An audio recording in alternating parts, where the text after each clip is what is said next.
Hey guys, it's Samantha, and I am finally getting around to filming my December monthly, which, considering my November monthly didn't happen until like 10 days after November was over, being halfway through the month and doing this is a considerable improvement over last month.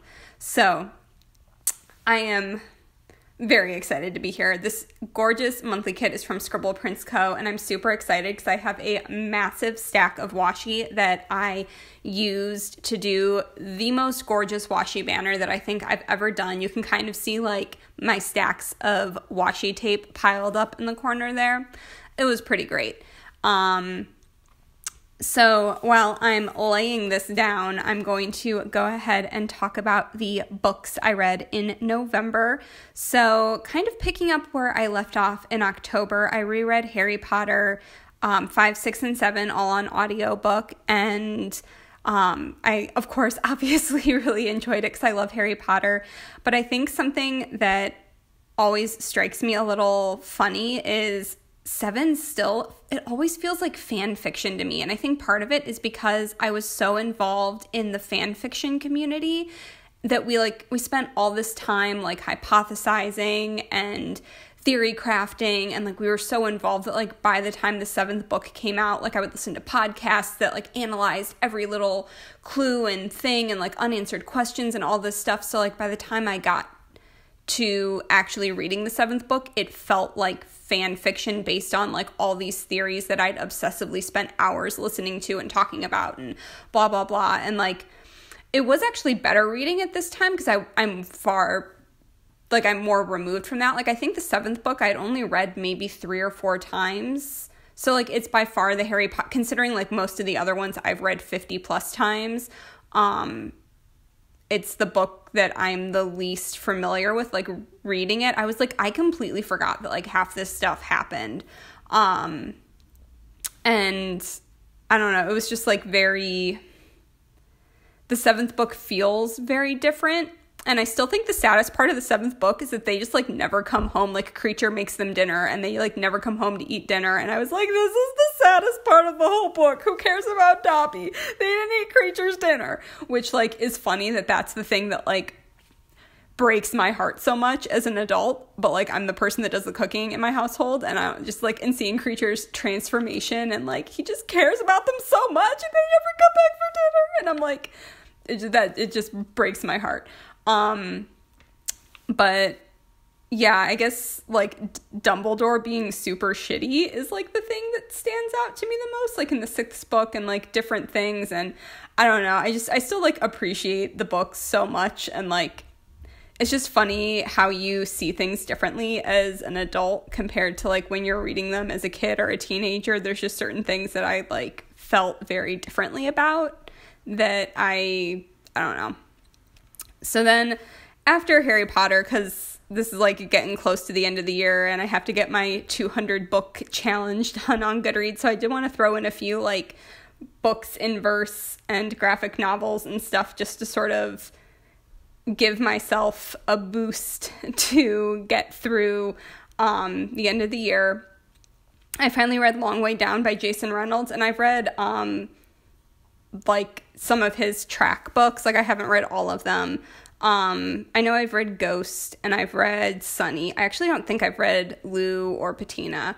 But I really like Jason Reynolds, and Long Way Down was like, it's a great book for kids who are behind grade level. Like if you're a teacher and you have like high school students that are reading at a much lower grade level, it has like older kid interest level.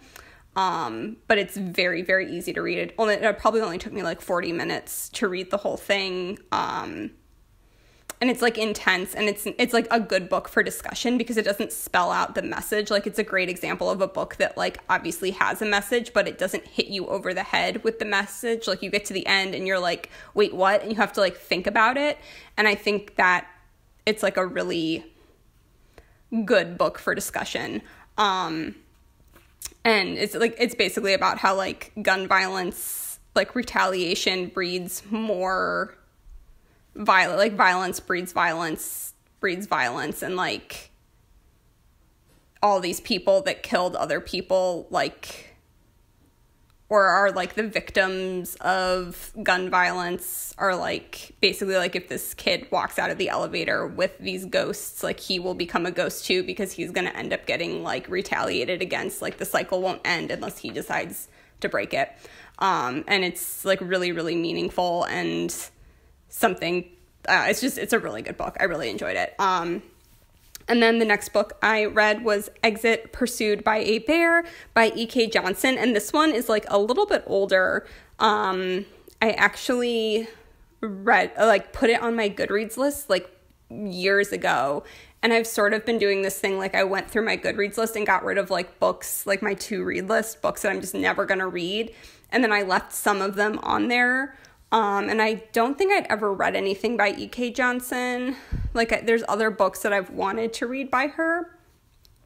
So I was like, okay, this one's been on there. The audiobook was available. It was really short. I was like, I'm just going to listen to it. And it was pretty good. Like, it wasn't the best thing I've ever read. Like, I wasn't mind blown. It deals with some kind of heavy stuff. It's like loosely based on a Shakespeare play, like A Winter's Tale or something like that. The one with the stage line, Exit Pursued by a Bear. It was good. Like I listened to the audiobook. It wasn't like the best thing I've ever read, but it was pretty good. It was like I'd say like a 3.5, like somewhere between 3.5. And then the next book I read, which was like a completely different kind of book, was Rabbit and Robot by Andrew Smith. And I absolutely adored, Grasshopper Jungle was my favorite book the year that it came out. And so he's very like boy humor, like lots of talk about boy junk and like sex and that kind of stuff, but it's very like funny and very like I had brothers, like all my friends are guys, like it just feels very authentically teenage boy. Because a lot of times like you read these like sappy books written by women where like these 16-year-old boys are the most incredibly thoughtful, poetic, romantic, whatever, and I'm like, 16-year-old boys think like dick jokes are funny and they are crass and like, I mean, not that there aren't like art, but like as a whole, 16-year-old boys are 16-year-old boys. And like he writes 16-year-old boys the way I've always experienced 16-year-old boys. And he always like writes really surreal, weird, like science fiction stuff. And it's just like, there's definitely like a person for his type of book, and I'm that person. Like I love his sense of humor. If you're a person who's like easily offended, I would not read it. Like the first 10 pages I think says like fucking tiger, because there's a fucking tiger. I think they say it's a fucking tiger like 45 times in the first 10 pages. So like if you're like offended by someone repeatedly saying fucking over and over again, don't read that book. Also, maybe don't listen to me talk, but I really enjoyed it. I thought it was great. And then the next book I read, which was another novel in verse, just to get one like done. I read this all in one day. Again, I think I read it all at work on desk, was 500 words or less. And it's about a girl who is writing college application essays for her classmates at like a fancy school. Like everyone's trying to get into like Ivy League schools and like really nice schools. I do have to just pause and say like this washi banner is my favorite thing I've ever done. Like I love this so much. But I liked that. Like it was just, again, like a really super fast read. It wasn't the best book I've ever read, but I think if you want something that's really easy to read in one sitting, you might enjoy that. It was, I'm like trying to remember all the details of it. Like there's family issues and like that kind of stuff, and like her dealing with like her own emotional stuff, and it was like, it was good. I liked it. I think it was worth the read. And then the next book I listened to was One of Us is Lying, which I feel like 2018 was the year of YA murder mysteries. Like there have just been, starting with like the Maureen Johnson, Truly Devious, and People Like Us, and The Cheerleaders, and One of Us is Lying. There was that Lauren Oliver book, Broken Things. And I know I'm missing other ones that I've read. Like, there have just been so many really good, like, YA murder mysteries, and One of Us is Lying might be my favorite, other than I really liked Truly Devious. I'm, like, so hyped for the sequel. But it's basically, like, you take the Breakfast Club, and then one of them dies, and then it, like, completely warps, like, what you think about people based on their stereotype, but, like, it's really cool, like, because you assume, like, the premise is, like, one of these 4 people killed the 5th person, or, like, who in the room killed the person, and, like, who's an unreliable narrator, and, like, who can you trust, and, like, you start to really like all these people, and you're like, but who's the killer, and, like, it's a really cool book, and I really liked that. I highly recommend it, and I think it would be a really cool book club. It's a teen book that I think definitely has, or, like, a book marketed towards, like, the YA audience that definitely has teen appeal, because sometimes I feel like books that are marketed towards quote-unquote teens are actually marketed towards 20 and 30-something-year-old women who are, like, into Bookstagram and Goodreads. But, like, One of Us is Lying actually has, like, real teen appeal. And then the last book I listened to was another one of those books, just like Exit Pursued by a Bear, that was on my want to read list on Goodreads and had been there for years. And I was like, again, it was short. The audiobook was available on Libby, and I, like, needed something. Like, sometimes if I finish an audiobook, like, right before I go to bed, I'll go through my Goodreads list to, like, search for an audiobook that, like, I can listen to fall asleep, and that'll be my, like, falling asleep audiobook. It's usually one I don't care as much about.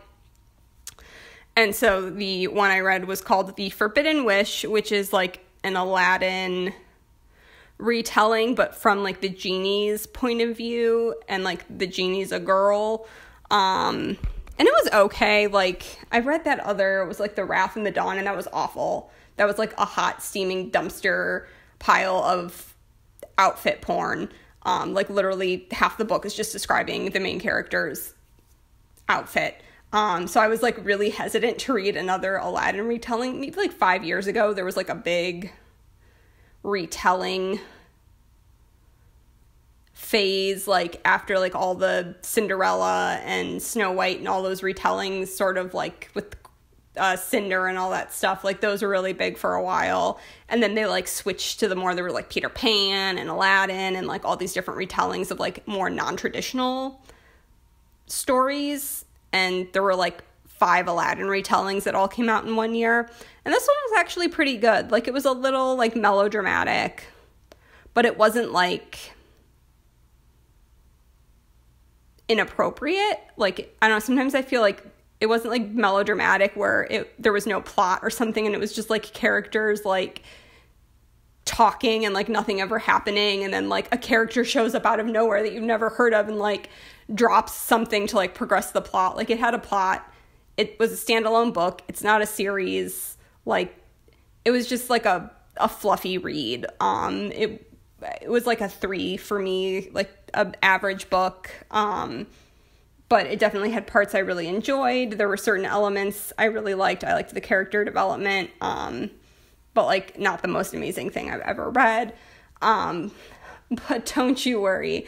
I have been reading up a storm in December, and there's going to be so much to talk about when I do my January. Plus, I have the new Cassandra Clare book, and I haven't sat down to actually read that yet. I might actually wait until January when I'm on vacation. I don't know. We'll have to see. Maybe I'll, like, read it some other. It's just, like, it's one of those books that I need, like, 2 days of, like, being completely left alone to just, like, absorb it and, like, live the book and just, like, I don't know. Like, I'm not, like, a full Cassandra Clare fangirl, but, like, I really, really, like, I don't like the Mortal Instruments series at all. It's, like, I think it's dumb, but I really like both the Clockwork,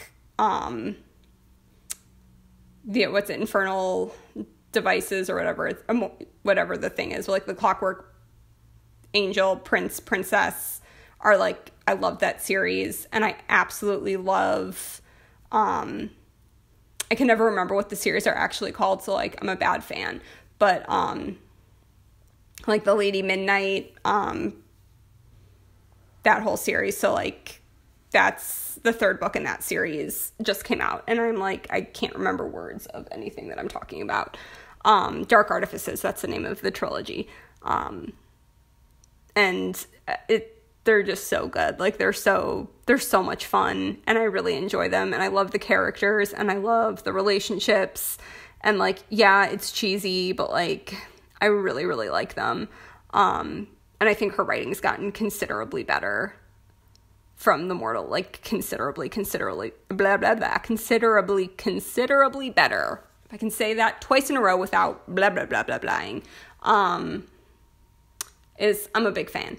So I'm very excited to read that and talk about that with you guys. But yeah, so now that I'm done blabbering, you can see all the stuff I put down, and then I'm just going in and filling in with this pen is I forget what it was. Was it it's the high-tech C, like 0.3, but like the pen's like something that begins with an M, like MAIC something, AIA, I don't know, MAC, I don't know, whatever. I don't have the pen in front of me right now because I'm sitting on my floor because I moved my laptop down here earlier when my desk was a mess. Even though my desk was clean now, I didn't move it back. But it's like a thinner pen, and because these spreads were so like last minute, or like whatever, I just didn't want to do fancy lettering. I just wanted to like write stuff in really quickly in my normal handwriting. And I like writing with thinner pens when I'm not doing actual like lettering stuff. So most of what's on my monthly spread is just like bills, which is what I'm filling out. And I had a couple, like my dentist appointment on the 3rd, and I have a doctor's appointment on the 14th. On the 7th, I went to Columbus and had lunch with my brother and my mom and got my hair cut. And then coming up in the month, this weekend, I think I'm meeting up with Lucas, aka Planner Boy Jams, in Columbus, because that's sort of like a midway point for the two of us. I think we're going to have lunch together, just to like meet and hang out. Like we didn't realize we lived so close to each other this whole time. And then I will be traveling to Indianapolis towards the end of the month for my mom's 60th birthday, and we're like celebrating Christmas with like my aunts and uncles and my grandparents that live here. We're going to Joe's family's house the weekend before Christmas to celebrate with his family. And then, yeah, like mostly the end of the month is just going to be being in Indianapolis. We're coming back on New Year's Eve. And yeah, my camera like must have cut off, or I must have double tapped the record button or something, because I did not record myself putting down the wreath decorative sticker on that box, or like filling out the last few things in my planner. It like cuts off. But yeah, I really hope you guys enjoyed my plan with me. This was so much fun to do, and I'm loving these washi banners. So thanks for watching, and I'll talk to you in my next video. Bye, guys.